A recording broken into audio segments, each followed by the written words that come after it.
Lendo a Bíblia com William Camelo. Dia 19 de janeiro, Gênesis 39, 41, 16. Quando José foi levado para o Egito pelos negociantes ismaelitas, eles o venderam a Potifar, um oficial egípcio. Potifar era o capitão da guarda do faraó, o rei do Egito. O Senhor estava com José, por isso ele era bem-sucedido em tudo o que fazia no serviço da casa de seu senhor egípcio. Potifar percebeu que o Senhor estava com José, ele dava sucesso em tudo o que ele fazia. Satisfeito com isso, nomeou José seu assistente pessoal e o encarregou de toda a sua casa e de todos os seus bens. A partir do dia em que José foi encarregado de toda a casa e de todas as propriedades de Potifar, o Senhor começou a abençoar a casa do egípcio por causa de José. Tudo corria bem na casa e as plantações e os animais prosperavam. Assim, Potifar entregou tudo o que possuía aos cuidados de José e, tendo-o como administrador, não se preocupava com nada, exceto com o que iria comer. José era um rapaz muito bonito, de bela aparência, e logo a esposa de Potifar começou a olhar para ele com desejo. Venha e deite-se comigo, ordenou ela. José recusou e disse: Meu senhor me confiou todos os bens de sua casa e não precisa se preocupar com nada. Ninguém aqui tem mais autoridade que eu. Ele não me negou coisa alguma, exceto a senhora, pois é mulher dele. Como poderia eu cometer tamanha maldade? Estaria pecando contra Deus. A mulher continuava a assediar José diariamente, mas ele se recusava a deitar-se com ela. Certo dia, porém, quando José entrou para fazer seu trabalho, não havia mais ninguém na casa. Ela se aproximou, agarrou-o pelo manto e o exigiu: Venha deitar-se comigo.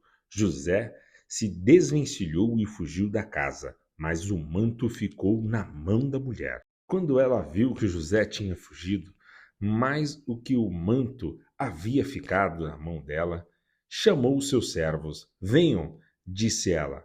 Meu marido trouxe esse escravo hebreu para nos fazer de bobos. Ele entrou no meu quarto para me violentar, mas eu gritei.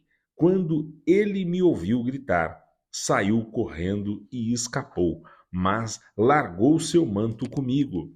Ela guardou o manto até o marido voltar para casa. Então contou-lhe sua versão da história.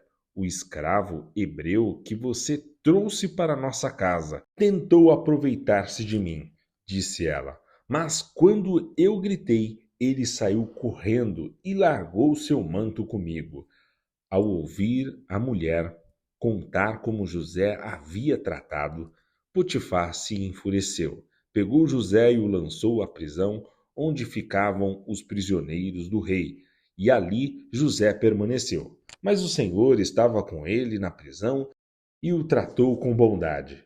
Fez José conquistar a simpatia do carcereiro, que em pouco tempo encarregou José de todos os outros presos e de todas as tarefas da prisão. O carcereiro não precisava mais se preocupar com nada, pois José cuidava de tudo. O Senhor estava com ele e lhe dava sucesso em tudo que ele fazia. Algum tempo depois, o chefe dos copeiros e o chefe dos padeiros do faraó ofenderam seu senhor, o rei do Egito. O faraó se enfureceu com os dois oficiais e os mandou para a prisão onde José estava, no palácio do capitão da guarda. Eles ficaram presos por um bom tempo, e o capitão da guarda os colocou sob a responsabilidade de José para que cuidasse deles. Certa noite, enquanto estavam presos, o copeiro e o padeiro tiveram cada um sonho, e cada sonho tinha o seu significado. Quando José os viu no dia seguinte, notou que os dois estavam perturbados e perguntou: Por que vocês estão preocupados? Eles responderam: Esta noite nós dois tivemos sonhos, mas ninguém sabe nos dizer o significado. A interpretação dos sonhos vem de Deus, disse José. Contem-me o que sonharam. O chefe dos copeiros foi o primeiro a relatar seu sonho a José. Em meu sonho, vi à minha frente uma videira. Disse ele: Havia 3 ramos que começaram a brotar e florescer e em pouco tempo produziram cachos de uvas. Eu tinha na mão o copo do faraó. Tomei um dos cachos de uva, exprimi o suco na taça e a coloquei na mão do faraó. José disse: Este é o significado do sonho.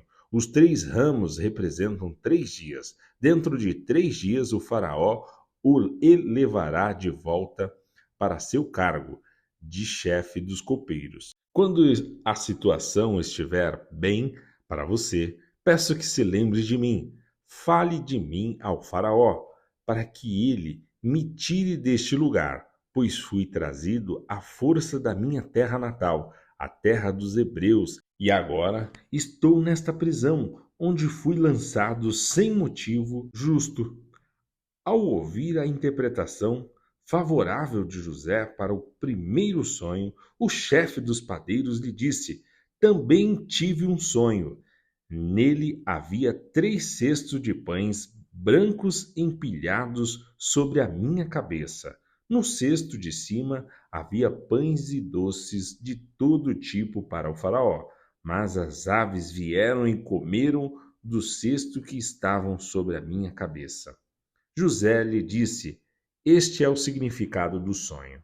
Os 3 cestos também representam 3 dias. Dentro de 3 dias o faraó pendurará sua cabeça em um poste e as aves comerão sua carne. 3 dias depois era o aniversário do faraó e ele preparou um banquete para todos os seus oficiais e funcionários. Convocou o chefe dos copeiros e o chefe dos padeiros para comparecerem à festa. Elevou o chefe dos copeiros de volta a seu cargo para que voltasse a entregar o copo ao faraó. Quanto ao chefe dos copeiros, mandou enforcá-lo como José havia previsto ao interpretar o sonho dele. O chefe dos copeiros, porém, se esqueceu completamente de José e não pensou mais nele.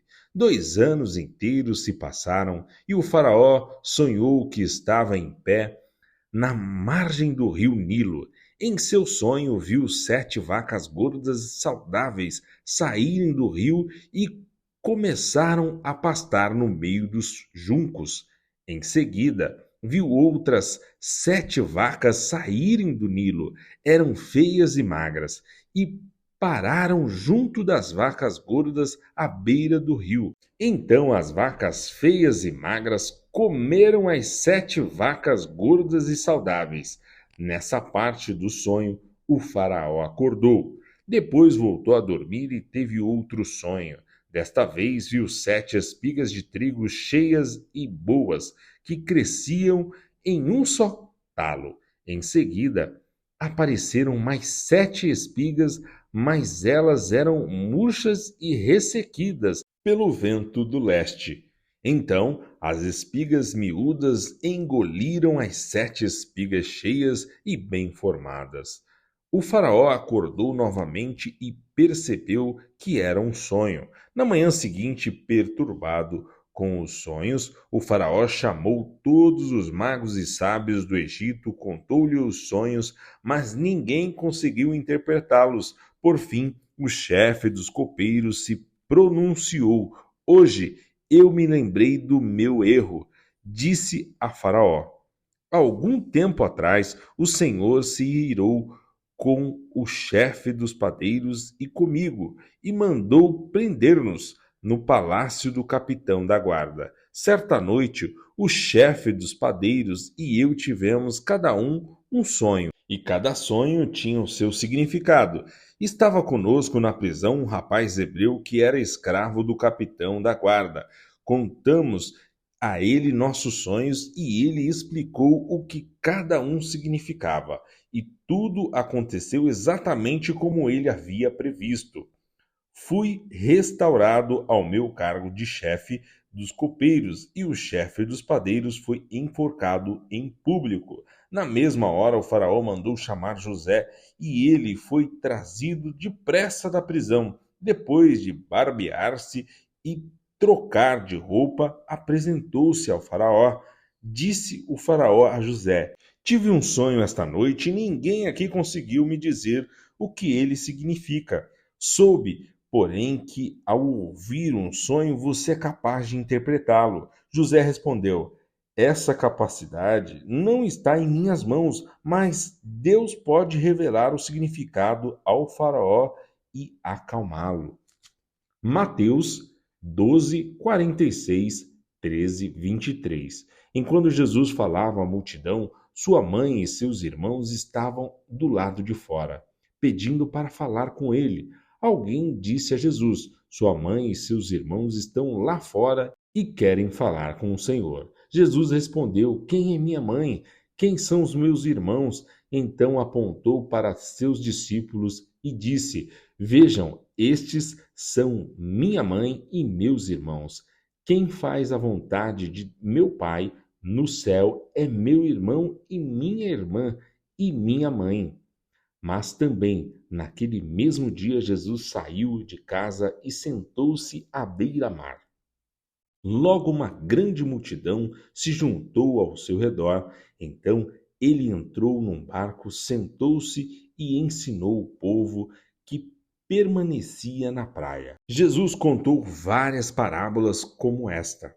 Um lavrador saiu para semear enquanto espalhava as sementes pelo campo. Algumas caíram à beira do caminho e as aves vieram e as comeram. Outras sementes caíram em solo rochoso e, não havendo muita terra, germinaram rapidamente, mas as plantas logo murcharam sob o calor do sol e secaram, pois não tinham raízes profundas. Outras sementes caíram entre espinhos, que cresceram e sufocaram os brotos. Ainda outras caíram em solo fértil e produziram uma colheita 30, 70 e até 100 vezes maior que a quantidade semeada. Quem é capaz de ouvir, ouça com atenção. Os discípulos vieram e lhe perguntaram: Por que o Senhor usa parábolas quando fala ao povo? Ele respondeu: A vocês é permitido entender os segredos do reino dos céus, mas a outros não, pois ao que tem mais lhe será dado e terá em grande quantia, mas do que nada tem, até o que tem lhe será tirado. É por isso que uso parábolas. Eles olham, mas não veem, escutam, mas não ouvem, nem entendem.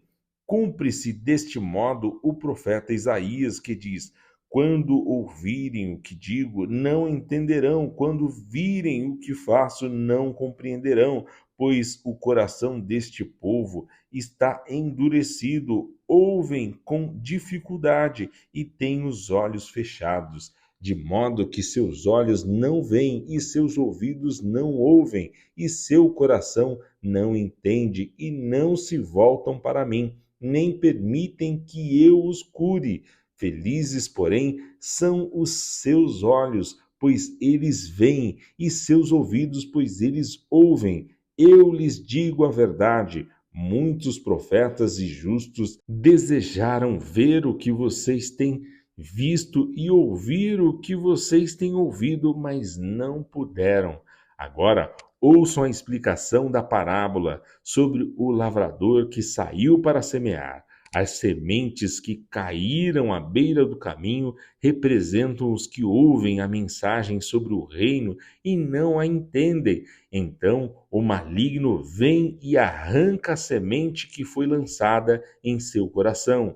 As que caíram no solo rochoso representam aqueles que ouvem a mensagem e sem demora a recebem com alegria. Contudo, uma vez que não têm raízes profundas, não duram muito. Assim que enfrentam problemas ou são perseguidos por causa da mensagem, cedo desanimam.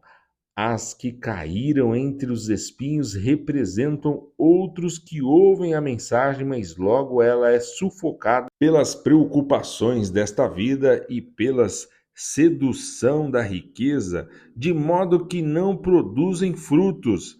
E as que caíram em solo fértil representam os que ouvem e entendem a mensagem e produzem uma colheita 30, 60 e até 100 vezes mais que a quantidade semeada. Salmos 17, 1 a 15. Ouve, Senhor, minha súplica por justiça. Atende a meu clamor por socorro. Escuta minha oração, pois ela vem de lábios sinceros. Declara-me inocente, pois teus olhos veem com imparcialidade. Tu puseste à prova meus pensamentos durante a noite, examinaste meu coração. Tu me sondaste e não encontraste nenhum mal. Estou decidido a não pecar com minhas palavras. Quanto ao modo de agir, segui os teus mandamentos, que me guardam de imitar as ações de pessoas cruéis. Meus passos permanecem em teu caminho, meus pés não se desviaram dele. Clamo a ti, ó Deus, pois sei que responderás. Inclina-te e ouve minha oração. Mostra-me as maravilhas do teu amor. Com teu poder, tu livraste os que buscam em ti o refúgio dos inimigos. Protege-me como a menina de teus olhos. Esconde-me à sombra de tuas asas. Guarda-me dos perversos que me atacam, dos inimigos mortais que me cercam. Eles não têm compaixão. Ouve como contam vantagem. Seguem meus passos e me rodeiam, prontos para me derrubar. São como leões famintos, ansiosos para me despedaçar, como jovens leões escondidos de tocaia. Levanta-te, ó Senhor, enfrenta-os e faze-os cair de joelhos.